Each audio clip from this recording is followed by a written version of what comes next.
नमस्कार, बिगुल बहसमा यहाँलाई स्वागत छ। म सरोज दाहाल। आजको बिगुल बहसमा म नेकपाभित्र चलिरहेको किचलो, विशेष गरी दुई अध्यक्ष बीच संवादहीनता जुन चलिरहेको थियो, हिजो मात्र त्यो मौनता टुटेको छ।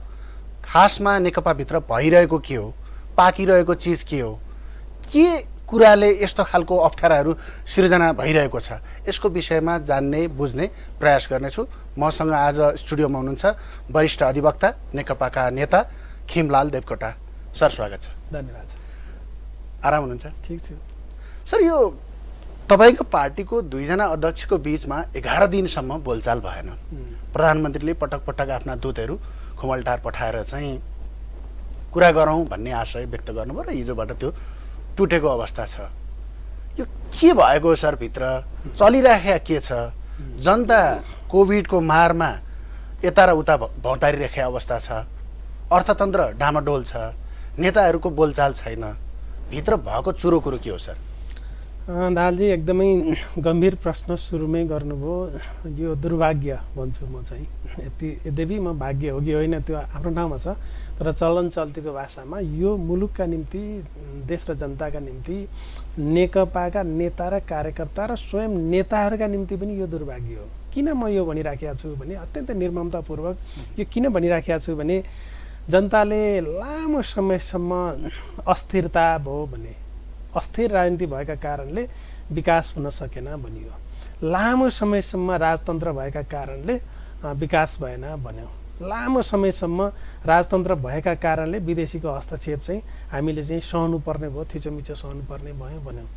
अनि सङ्घर्ष पनि गऱ्यौँ। 70 वर्ष लामो सङ्घर्ष, जनयुद्ध, जनआन्दोलन, मधेस आन्दोलन, यावत कुराहरूबाट हामी कहाँ पुग्यौँ भने राजतन्त्रलाई फालेर गणतन्त्रमा पुग्यौँ। अनि त्यसपछि राजा बस्ने ठाउँमा हाम्रा नेताहरू बस्न पुगे। अनि राजनीतिक अस्थिरता भनेको ठाउँमा स्थिर सरकार पनि हामीले बनायौँ, जनताले त्यो पनि दिए। तैपनि हिजोभन्दा 20-19 भयो होला, तर जनताले अपेक्षा गरेअनुसार, पार्टीले अपेक्षा गरेअनुसार हुन सकेका छैन। नसक्दै पनि हालत यतातिर यस्तो छ, कोरोनाको यस्तो कहर छ, जनताको अपेक्षाको कुरा आफ्नो ठाउँमा छ। नियमित जस्तो पनि सामान्य मान्छेले पनि सन्तुष्ट हुने गरी न सरकार चल्ने न पार्टी चल्ने, यो एउटा विडम्बनापूर्ण अवस्था। दोस्रो, 2.5 वर्ष 3 वर्ष हुन लाग्यो पार्टी एकता भएको।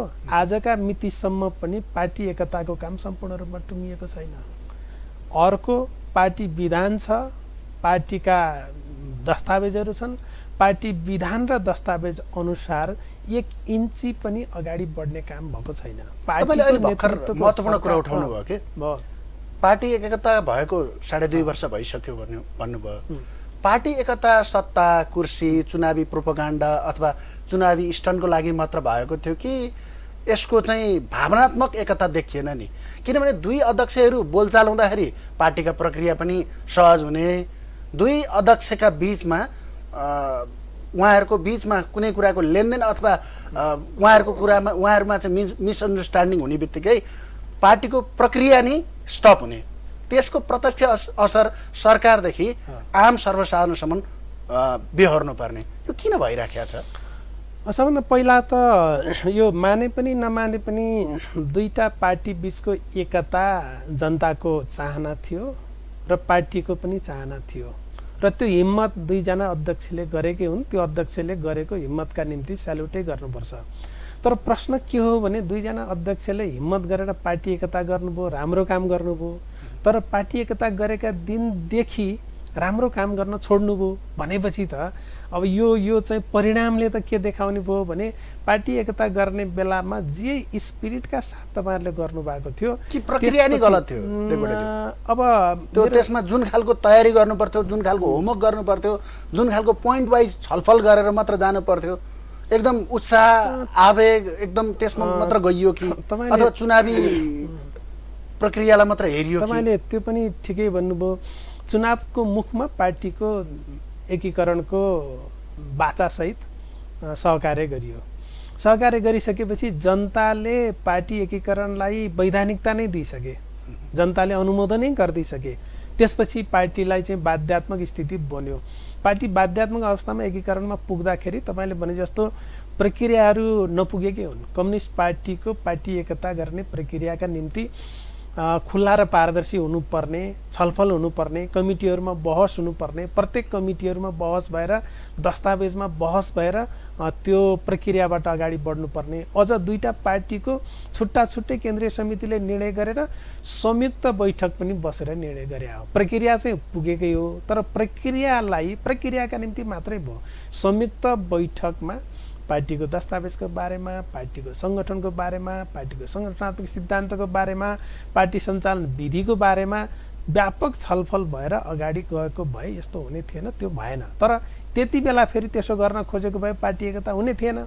तर जेसुकै भए पनि कुरा कहाँनिर बिग्रियो तपाईँले भने जस्तै भने जुन स्पिरिटका साथ पार्टी एकता भएको थियो त्यो स्पिरिटका साथ व्यवहार चाहिँ भएन। त्यो व्यवहार पार्टीका नेताहरूबाट भएन, त्यो व्यवहार सरकारबाट भएन, सरकार पनि त्यो स्पिरिट अनुसार चलेन, पार्टी पनि त्यो स्पिरिट अनुसार चलेन। अनि त्यही बिचमा कोरोना आइदिएपछि मजाले चाहिँ यो जे छ यथास्थितिलाई चाहिँ थामिराख्नका निम्ति कोरोनाले सघाउ पुर्यायो। तर देश र जनताका निम्ति त्यो कोरोनाको बहानामा जुन रोकिएको पार्टीको गाडी हो, सरकारको गाडी हो, त्यसले चाहिँ प्रतिकूल असर पारिराखेको छ भन्ने मलाई लाग्छ। यो तपाईँले म फेरि पहिलेकै प्रश्नमा आए, यो किन संवादहीनता हुन्छ?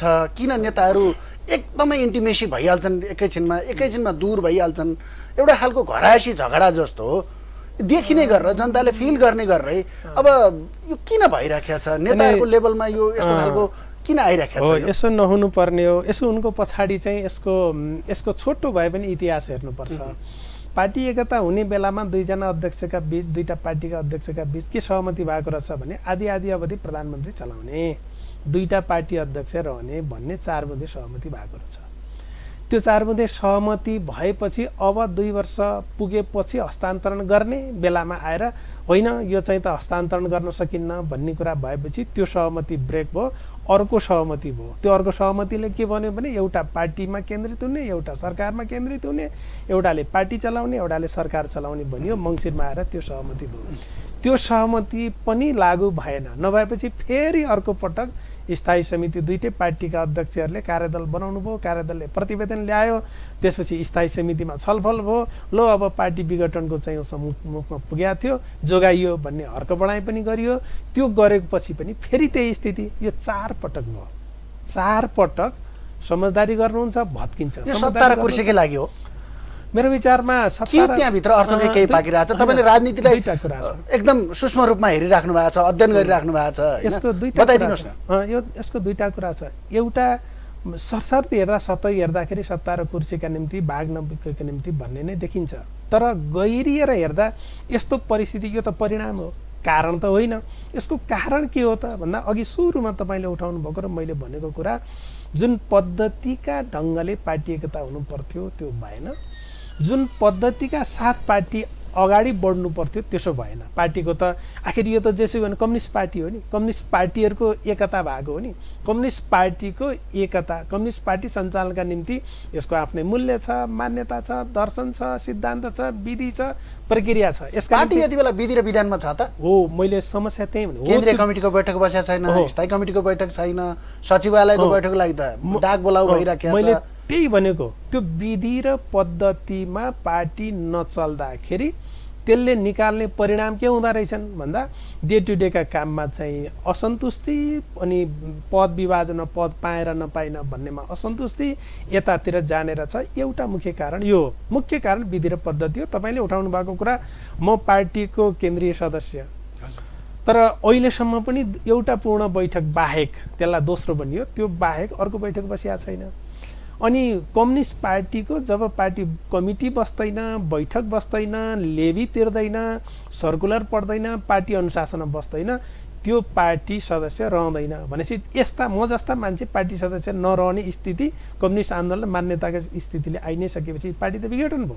तपाईँहरू जस्ता नेताहरूले, तपाईँहरू जस्तो बौद्धिक नेताहरूले माथिल्लो लेभलमा दबाब दिन नसके त हो नि? तपाईँहरू पनि नेताको खेमामा भएर, गुटमा भएर प्रमुख नेताहरूले जे भन्छन् त्यसैलाई शिरोधार्य गरेर थपडी बजाएर बसे अवस्था त हो नि। तपाईँ अब म चाहिँ होइन, ठिक हो, म चाहिँ होइन, अरू चाहिँ हो भनियो भने त्यो पत्याउँदैनन्, म त्यो पनि भन्दिनँ। त्यो थोर बहुत मेरो पनि म दोष पनि म लिन चाहन्छु। तर तपाईँले भने जस्तो पार्टीभित्र के चाहिँ संस्कृति हुर्कियो भने, जस्तो सांसद भएका मन्त्री नभएकालाई मन्त्री कसरी हुन पाइन्छ, टेलिभिजनमा बोल्दाखेरि पनि मेरो यो बोलाइले मन्त्री हुन रोक्छ कि भने हिसाब किताब गरेर मान्छे बोल्छन्। मन्त्री भइरहेका मान्छे चाहिँ बोल्दाखेरि मेरो यो हिसाबले मन्त्री खुस्किन्छ कि भनेर बोल्छन्। एउटा त्यो विधि बन्यो। सँगै पार्टीमा पनि अलिकति मैले चाहिँ नेताहरूले मन नपर्ने कुरा बोलेँ भनेदेखि त मेरो पार्टीको हैसियत, पार्टीको जिम्मेवारी त्यो खोसिन्छ कि अथवा पाउँदिन कि भनेर बोल्छन्। त्यो भनेको एउटा दास मानसिकता हो। कम्युनिस्ट पार्टीमा दास हुनका निम्ति लाग्या होइन क्या। कम्तीमा त्यसो भएको हुनाले मलाई चाहिँ के भन्न मन लाग्छ भने, यद्यपि म पनि त्यही पार्टीको सदस्य हुँ, त्यही संस्कारबाट आएको छु, म चाहिँ त्यस्तो छैन भनेर मैले भने पत्याउँदैन। तर मलाई के लाग्छ भने कम्युनिस्ट पार्टीको सदस्य हुने भनेको दास बन्ने कुरा होइन, देखिया कुरा बोल्न सक्नुपर्छ। त्यो पनि पार्टीको केन्द्रीय सदस्यको त आफ्नै दृष्टिकोण हुन्छ, आफ्नै भिजन हुन्छ, आफ्नै चाहिँ कसरी अगाडि बढ्ने भन्ने कुरा प्लान हुन्छ। त्यसो भनेर त्यसो बनाएर त्यो अनुसार चाहिँ बोल्न सक्नुपर्छ। तपाईँले भने जस्तो 450 जना केन्द्रीय सदस्यहरूमध्ये त्यसो भन्न नसकेको पनि हो। यसले गर्दाखेरि नेताहरूलाई के भयो भने हामीले जे भन्छौँ त्यो कुरा मान्दछन्, सर्कुलर जारी हुन्छ। हो, हाम्रा हातमा जे छ सम्पूर्ण अधिकार हाम्रो हातमा छ। हाम्रो हातमा भएको कुरा हामीले हाम्रो इच्छा अनुसार जारी गर्यौँ भने मान्छन् भन्ने कुरा आएको थियो। तर ठिकै 4 पटकसम्म दुईजना नेता बीचको समझदारी भयो, भत्कियो। अब नेताहरूले समझदारी गरे पनि नेताले, कार्यकर्ताले, समर्थक, शुभचिन्तकले पत्याउने हालतमा पुगेका छैन। त्यसो भएको हुनाले नेताहरूलाई के बाध्यता छ भने अब भनेर होइन, अब भने त कसैले पनि पत्याउँदैन। कम्युनिस्ट आन्दोलनका नेताहरूप्रति यत्रो ठुलो अविश्वास चाहिँ सिर्जना हुने कुरा सबभन्दा ठुलो दुर्भाग्य हो, ती नेताहरूका निम्ति दुर्भाग्य हो। त्यसकारण अब नेताहरूले फेरि पनि चोचोमोचो मिलाएर फेरि पनि हामी मिल्यौँ भनेर आएर कसैले पत्याउनुवाला छैन। अब एक्सनमा चोचोमोचो नमिल्नुको कारण चाहिँ कर्णालीमा मुख्यमन्त्रीमाथि आएको अविश्वासको प्रस्ताव, पर्सामा नेकपाको नेताको हत्या प्रकरण, मन्त्री परिषदको पुनर्गठन, राजदूत नियुक्ति र केही दिन अगाडि आएका रका प्रमुख सामन्त कुमार गोयलको भेटघाट मात्र हो कि अरूभित्र पनि केही पाकिरहेको छ? तपाईँलाई थाहा छ यो? अलिकति बताइदिनुहोस् न जनतालाई। फेरि पनि तपाईँले अघि भनेकै कुरामा म लैजान्छु। यो सबै कुरा किन भयो? यो यी परिणाम हुन्। कारण चाहिँ के हो भने पार्टी पद्धतिमा चल्या छैन। पार्टी पद्धतिमा चलेको भए कर्णालीमा अविश्वास प्रस्ताव पार्टीभन्दा बाहिरबाट आएको होइन नि। रहका प्रमुखसँग भेट्ने कुरा, पार्टीलाई थाहै नभइकन भेट्ने कुरा, कम्युनिस्ट पार्टीको चाहिँ नेता प्रधानमन्त्री हुनुहुन्छ त्यो सम्भव थियो। तर के भयो भने पार्टी विधिमा छैन, जे गर्यो त्यही विधि। त्यसो भएको कारणले गर्दाखेरि यो समस्या आयो। भागभण्डाको कुरा, पदको कुरा, मन्त्रीको कुरा, मन्त्री बन्ने नबन्ने, हट्ने नहट्ने कुरा, यी सबै परिणामका कुरा हुन्। यो परिणाम केबाट आयो भने म यो मात्रै होइन पनि भन्दिनँ।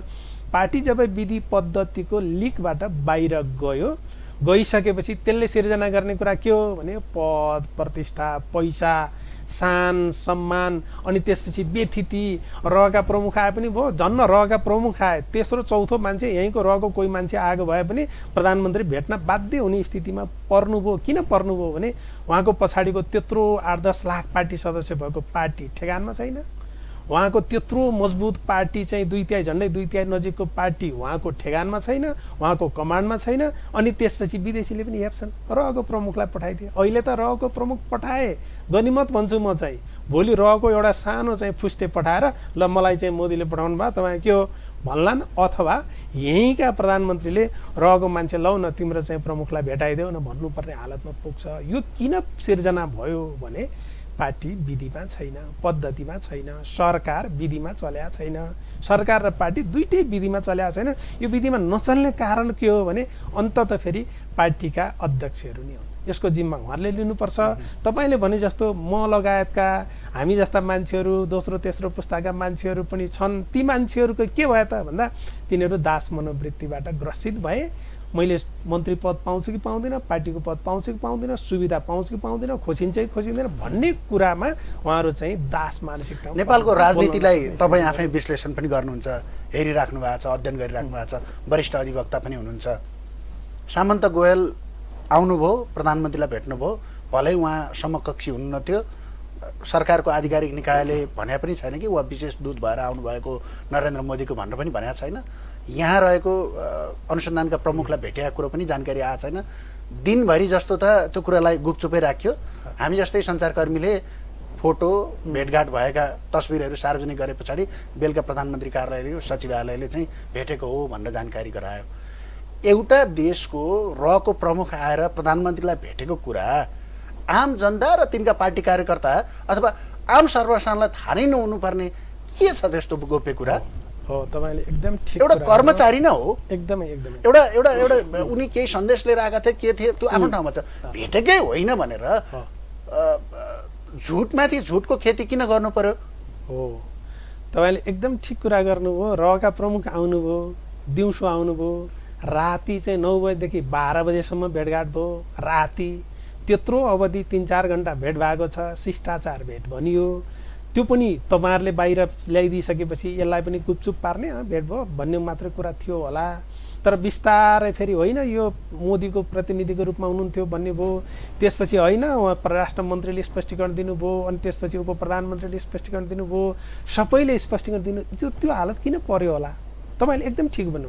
त्यो हालत किन पर्यो होला भने जब आफ्नो गरिमा गिर्छ नि, जब आफ्नो पहुँच, आफ्नो इज्जत, आफ्नो प्रतिष्ठा ठिक ढङ्गले कायम राख्न सकिँदैन, अनि त्यसपछि सबैले हेप्छन्। घरमा पनि बाउको ठेगानमा रहेन भने नातिले पनि लट्ठी लिएर चाहिँ घरबाट भित्र पस्न दिँदैन। एउटा यो हो, भित्रको पनि यो हालत, आत्मबल पनि उहाँको छैन। उहाँले गर्वका साथ के भन्नु पर्थ्यो भने छिमेकी मित्र राष्ट्रका प्रधानमन्त्रीको प्रतिनिधिसँग हामी भेट्दैछौँ भनेर सुरुमै ऊ आउनुभन्दा अगाडि प्रतिनिधि हो जोसुकै पठाए भए पनि भनेर गर्व गर्न सक्नु पर्थ्यो। त्यो गर्न नसक्नुको पछाडि पनि आफूमा हीनता बोध छ, लघुतावासले काम गरेका छ। विदेशीले पनि के गर्यो भने तिम्रो घर ठेगानमा छैन, त्यसो भएको हुनाले तिमीलाई मैले चाहिँ भेट्नुपर्ने, मेरा चाहिँ वैधानिक प्रतिनिधिले भेट्नुपर्ने कारण के छ र? तिमीलाई भेट्नका निम्ति म जोसुकै पठाइदिए पनि हुन्छ भनेर उसले पनि हेप्या हो। यी दुईटै कुराको निचोड, यी दुईटै कुराको कारण फेरि के हो भने हाउस अर्डरमा छैन, पार्टी अर्डरमा छैन, सरकार अर्डरमा छैन। त्यो अर्डरमा नल्याउनका निम्ति अरू कसैले चाहिँ भूमिका खेल्या होइन, उहाँहरू आफै जिम्मेवार हो।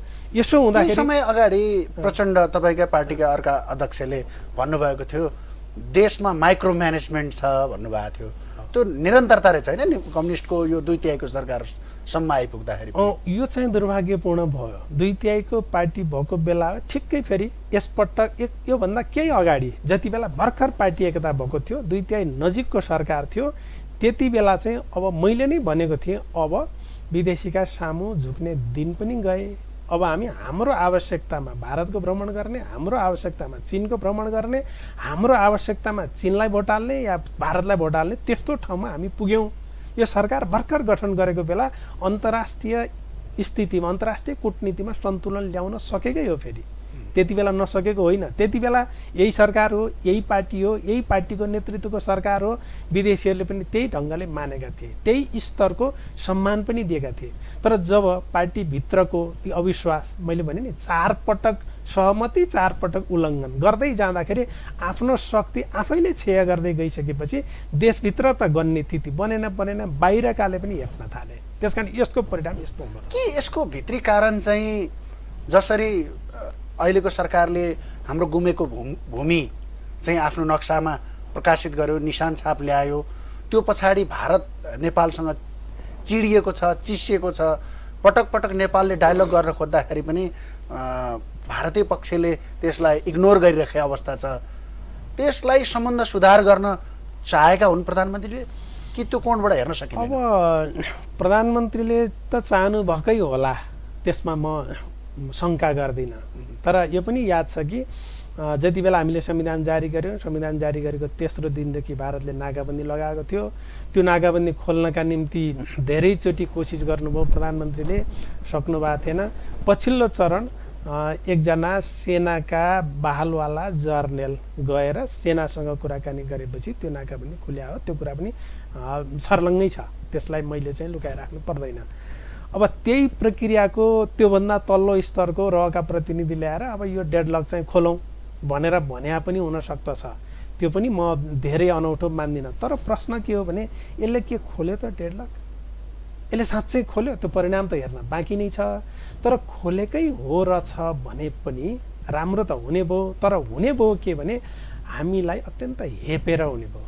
तिमीहरूको हैसियत त मेरो रहको प्रमुखले यसो गरौँ भन्दा यसो गरौँ, यसो नगरौँ भन्दा नगरौँ हुने रहेछ नि भनेर भन्ने ठाउँमा पुग्यो। त्यसकारण यसको परिणाम चाहिँ राम्रो हुन्छ भन्ने मलाई लाग्छ। कम्युनिस्ट राजनीति गरेर आउनुभएको तपाईँहरू है, तपाईँहरूको एउटा समस्या भनौँ कि विशेष गरी कम्युनिस्ट प्रशिक्षणै हुन्छ कि के हुन्छ मलाई थाहा भएन। भारतका मान्छे कोही भेट्यो भने चाहिँ त्यो बडो टाउको दुखाइको विषय हो नि, बडो राष्ट्रवाद त्यहाँनिर देखिने।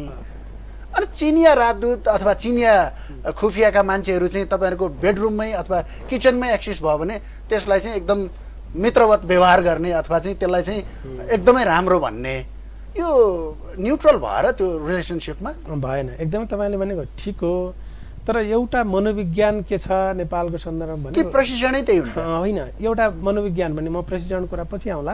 एउटा मनोविज्ञान के रहेछ नेपालको सन्दर्भमा भने पटक पटक भारतको हस्तक्षेप थिचोमिचो भइराखेका कारणले नेपालभित्रको टोटल जनमत चाहिँ एन्टी इन्डियन रहेछ, एन्टी इन्डियन छ। हरेक मान्छेले भारतले यसो गर्यो भनिसकेपछि शङ्का गरिहाल्ने त्यो एउटा त्यो जनमतको कारणले पनि रहेछ। त्यो जनमत किन बन्यो, किन बनाइयो, त्यो जनमतलाई भारतले किन चाहिँ करेक्सन गर्न सकेन, नेपालका नेताहरूले पनि त्यसैमाथि टेकेर राजनीति गर्ने अवस्था किन बन्यो, त्यो आफ्नो ठाउँमा छ। तपाईँले भनेको ठिक फेरि त्यही जनमतको जगमा उभिएर अमेरिकी राजदूत चाहिँ घर घरै गयो भने यसलाई अमेरिकी राजदूत आयो मलाई त इज्जत दियो, मेरो प्रधानमन्त्रीलाई अमेरिकी राजदूत आएर भेट्यो भनेर गर्व गर्ने, चिनिया राजदूत आएर घर घरै भेट्यो भने गर्व गर्ने। तर इन्डियन आयो भने गर्व नगर्ने। त्यो कारण के हो भने त्यो जनमतको जगका कारणले, पहिलो कुरा त्यो। दोस्रो कुरा अथवा त्यो खालको क्याप्सुल बाँडेको छ नेकपाले जनस्तरमा। नेकपा मात्रै म भन्दिनँ, इभन कङ्ग्रेसकै नेताहरूले पनि भन्दाखेरि अस्ति चाइनिज राजदूतले सबै ठाउँ भेट्दाखेरि धेरै उहाँहरूको आवाज आएन नि। नेकपाका सबै नेताहरूलाई घर घरमा भेटेर अनि लौ पार्टी चाहिँ अब सरकार ढल्छ भन्ने बेलामा चाइनिज राजदूतले चाहिँ टिकाइन् भन्ने पनि आएको थियो। त्यति बेला त्यति धेरै गरेन। अहिले इन्डियनको रहको प्रमुख आएर हेर्दाखेरि अलि धेरै चाहिँ कुरा भएको छ। त्यसो भने यो एउटा जनमतकै कुरा हो। दोस्रो तपाईँले भनेको कुरा म के सहमत हो भने भारत या चीन दुईटै हाम्रा माइबाप होइनन्, कोही मामातिरको कोही आमातिरको होइनन्। उनीहरूले नेपालमा कूटनीति गर्छन् त आफ्ना नेसनल इन्ट्रेस्टलाई ख्याल गरेर गर्छन्, नेपालको हितका निम्ति उनीहरूले गरिदिएका होइनन्। यो भ्रममा पर्न हुँदैन। त्यसो भएको हुनाले जुनसुकै मुलुकका कूटनीतिज्ञहरूसँग पनि नेपालले नेपाल भएर र नेपाली भएर डिल गर्न सक्नुपर्छ। त्यो गर्न नसक्नुको परिणाम आज पनि हाम्रो फरेन पोलिसी अथवा परराष्ट्र नीति नेता अनुकूल भइदियो के? तपाईँले ठिकै भन्नुभयो। यो फरेन पोलिसी भनेको राज्यको हुन्छ, सरकारको हुँदैन, नहुनु पर्ने हो। तर हामी कहाँ दुर्भाग्य के भइदियो भने फरेन पोलिसी सरकारको पनि हुँदैन। परराष्ट्र मन्त्री जो छ या प्रधानमन्त्री जो छ उसको इच्छा र उसको सनकमा भइदिन्छ। नभए भने कुनै बेला भारतीय राजदूतले यहाँ भेट्न खोजिराखेका थिए प्रधानमन्त्रीलाई, लामो समयसम्म किन भेट्नु पर्यो त्यसले भनेर चाहिँ यही हो शब्द, भेट्नु भएको थिएन। तर अहिले रहको प्रमुख आउँदा भारतीय राजदूत त बरु डिप्लोमेट हो, उसको त त्यो भेट्ने नै हो। उसलाई भेट्न इन्कार गरेको प्रधानमन्त्रीले रहको प्रमुखलाई भेट्नका निम्ति उहाँले त्यत्रो चाहिँ रातो कार्पेट किन बिछ्याउनु पर्यो होला, होइन? त्यसो भएको हुनाले तपाईँले भनेको कुरा फरेन पोलिसी राज्यको हुनुपर्छ। नेपालको फरेन पोलिसी राज्यको बन्न सकेका छैन। नसकेको परिणाम अहिले नेपालीहरूले भोगिराखेका छौँ। त्यसैको चाहिँ फुटबल कहिले राम्रो गर्यो भन्ने, कहिले नराम्रो गर्यो भन्ने नेताहरू पनि, सरकार पनि, प्रधानमन्त्री पनि परिराखेका छ। उहाँले यसबाट शिक्षा लिएर के गर्नुपर्छ भने अब फरेन पोलिसी राज्य। तपाईँ के देख्नुहुन्छ? कम्युनिस्ट पार्टीको भविष्य के देख्नुहुन्छ? यस्तै प्रक्रियामा गयो भने आगामी दिन कम्युनिस्ट पार्टीको भविष्य कस्तो देख्नुहुन्छ? मेरो विचारमा तपाईँले ठिकै भन्नुभयो एकदम जनताले के महसुस गरिरहेछन् त्यो भन्नु होला। ठिक हो, मैले एकदमै अहिलेको गतिविधि हेर्दा अहिले कम्युनिस्ट पार्टीको नेतृत्वको सरकार हो जसले थुप्रै ठुलो सपनाहरू बाँडेको थियो। त्यो सपनामा विश्वास गरेर 2/3 नजिकको मत पनि दिएका हुन्, राजनीतिक स्थिरता पनि जनताले दिएकै हुन्। तर अहिले कोरोनाका रोगीहरूलाई पनि हामी उपचार गर्न सक्दैनौँ। उपचार गर्ने हो भने लाखौँ लाख रुपियाँ 10 लाख रुपियाँसम्म तिमीले डिपोजिट गरेपछि मात्रै पाउँछौ भनेर सरकारी अस्पतालले विज्ञापन गर्न थाले। भनेपछि यही चिज हेर्ने हो भनेदेखि त जनताले त यो खोजेका थिएनन्, जनताले यस्तै कम्युनिस्ट सरकार पनि खोजेका होइनन्। त्यसकारण यही कुरा मात्रै हेर्ने हो भनेदेखि त कम्युनिस्ट पार्टीको सरकारको भविष्य म देखिराखेका छैन। तर फेरि कुरा के रहेछ भने 70 वर्षदेखिको मैले विश्लेषण गरिराखेका छु। विगत 70 वर्षदेखि कम्युनिस्ट पार्टीहरू फुट्दै फुट्दै फुट्दै आए। जनमत चाहिँ झन्डै 2/3 जनमत चाहिँ कम्युनिस्टको समर्थक रहेछ। यो त स्थायी सरकार स्थिरताको लागि दियो हो नि जनताले। ठिक हो, एकदम ठिक हो। विकास निर्माणले गति लियोस्, भएका कामहरू 9-9 महिना 6-6 महिनामा सरकार नफेरिउन्, मन्त्रीहरूले 5 वर्षसम्म एउटा कामको डेलिभरी गरेर चाहिँ त्यहाँनिर चाहिँ एउटा चाहिँ रिजल्ट दिउन् भन्न दिए हो नि। एकदम ठिक हो। कम्युनिस्ट सरकार सदियौँसम्म रहोस् भन्न दिए त होइन होला। होइन, मैले दुईटा कुरा, एउटा जनमत चाहिँ वामपन्थी जनमत रहेछ, त्यसको फाइदा चाहिँ कम्युनिस्ट पार्टीको एकीकरणका कारणले अहिले पाएको हो। कम्युनिस्ट पार्टीहरू फुट्दै फुट्दै लडेको बेला उनीहरूले चाहिँ बहुमत कहिले हासिल गरेनन्, अहिले एकता भएको कारणले पाए। एउटा कम्युनिस्ट जनमतलाई एक हिसाबले उपयोग गर्यो कम्युनिस्ट पार्टीले।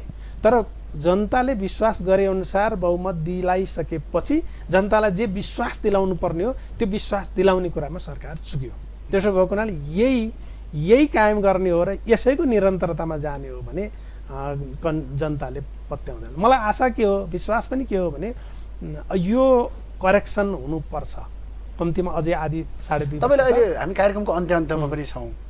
सरकार चुक्यो भन्नुभयो, प्रधानमन्त्रीले भनिराख्नु भएको छ कि म राष्ट्रियता, राष्ट्रवाद र राष्ट्रहितमा काम गरिरहँदाखेरि केही नेकपाभित्रकै नेताहरू मिलेर मलाई लखेट्न खोजियो, हटाउन खोजियो र मेरो कामको चौतर्फी विरोध र दबाब मात्र सिर्जना गर्न खोजियो। किन तपाईँहरूले त्यस्तो गर्नुभएको? 3-4 महिना अगाडि भारतले मेरो प्रधानमन्त्री पद खोज्न आँट्यो, हटाउन आँट्यो भनेर केही मान्छेहरूलाई माइतीगृह मण्डलमा भारतीय दलाल मुर्दाबाद भन्ने नारा पनि लगाउनु भएको थियो। 2-4 महिना भएको छैन। अहिले रहेको प्रमुख आएपछि के त्यसो हो भने त्यति बेला प्रधानमन्त्री हटाउन खोजेको भारत अहिले प्रधानमन्त्री पद टिकाउन आयो त? त्यसमा यस्ता कुराको त धेरै टिप्पणी गर्न हुँदैन। यस्ता कुरामा अल्झिएर पनि काम छैन। प्रधानमन्त्रीलाई राम्रोसँग एक्का के थाहा छ भने पार्टी जसरी चलेन, सरकार जसरी चलेन, जे जनतालाई आश्वासन दिएको थियो त्यो अनुसार गर्न सकिएन, नसकेका कारणले जनमत चाहिँ विरुद्धमा गइराखेको छ भन्ने कुरालाई गहिरो गरी प्रधानमन्त्रीजीले बुझ्नु भएकै छ। तर प्रधानमन्त्रीको कुर्सीमा बसेर सरकारले राम्रो काम गर्न सकेन भन्ने ठाउँमा हुनुहुन्न। यदि राजा भएको भए राजाले मलाई गर्न दिएन, दरबारले गर्न दिएन भन्नुहुन्थ्यो होला। तर अहिले त्यसो भन्ने ठाउँमा हुनुहुन्न र बाध्यताका कारणले उहाँले सब ठिक भएको छ भन्नुभएको छ। एक दोस्रो फेरि सत्ता भने यति अन्धो हुन्छ नि, राम्रो बाहेक नराम्रो केही पनि नदेख्ने, चाकरी बाहेक आलोचना सुन्नै नचाहने, यो चाहिँ रोगले पनि कहीँ न कहीँ प्रधानमन्त्री, सरकार, पार्टीका नेताहरू ग्रसित भएको हुन सक्दछ। त्यसकारण यदि यो हो भने पनि यसमा गम्भीर रूपमा समीक्षा गर्ने र गम्भीर रूपमा आफूलाई परिमार्जन नगर्ने हो भने तपाईँले भने जस्तो कम्युनिस्ट यही पार्टी यही तरिकाले त न पार्टीको न सरकारको नि यही तरिकाले त हुँदैन। तर तरिका फेर्नुपर्छ भन्ने कुरा आजै उहाँहरूले चाहिँ विचार गर्नुभयो भने फेरि यो सरकारको र कम्युनिस्ट पार्टीको भविष्य म राम्रै देख्दछु। अब अन्त्यमा भनिदिनुहोस् त, यो कसरत, यो जोड घटाउ, यो चाहिँ संवादहीनता यो चलेको सरकार फेर्नको लागि हो कि यो चाहिँ प्रधानमन्त्रीको कार्यशैलीको विरुद्धमा हो? मेरो विचारमा यो पद्धति प्रक्रिया स्थापित गर्नलाई हो। पद्धति प्रक्रिया स्थापित भइदियो भने त्यहाँ जोसुकै प्रधानमन्त्री गए पनि प्रधानमन्त्री चाहिँ त्यो पद्धतिभन्दा बाहिर जान सक्नुहुन्न। तर हामी कहाँ पद्धति नै स्थापना भइदिएन। त्यसकारण मैले पहिलो कुरा पद्धतिको स्थापनाका निम्ति हो भन्छु, होस् पनि त्यही। यदि पद्धतिको निम्ति होइन र तपाईँले सङ्केत गरे जस्तो पदको बाँडफाँड र भागभण्डाका निम्ति हो भने यो चाहिँ यो गडबडी फेरि धेरै दिन रहँदैन भन्ने मलाई लाग्छ। हस्, स्टुडियोसम्म आइदिनु भयो, धेरै कुरा गर्नु थियो। समय र संवादका लागि तपाईँलाई धेरै धेरै धन्यवाद। हस्, धेरै धन्यवाद तपाईँलाई पनि यो महत्त्वपूर्ण समयमा महत्त्वपूर्ण विषयमा मेरा कुराहरू कम्तीमा श्रोताहरू समक्ष दर्शकहरू समक्ष पुर्याउने अवसर दिनुभयो, तपाईँलाई धन्यवाद छ। हस्, धन्यवाद। आदरणीय दर्शक महानुभावहरू, उहाँ हुनुहुन्थ्यो नेकपाका नेता वरिष्ठ अधिवक्ता खिमलाल देवकोटा। आज हामीले कम्युनिस्ट सरकार 2/3 सरकार जो छ त्यसको भित्र पाकिरहेको खिचडी, नेताहरूको अन्तर्सम्बन्ध, सरकारले गरिरहेको काम कारबाही र कम्युनिस्टको भोलिका दिनहरू अथवा कम्युनिस्ट राजनीतिको भोलिका भविष्यका विषयमा छलफल गरौँ। आजको कार्यक्रम यहीँ बिट मार्ने अनुमति चाहन्छु। म लगायत सम्पूर्ण युनिटलाई बिदा दिनुहोला। हस्त, नमस्कार।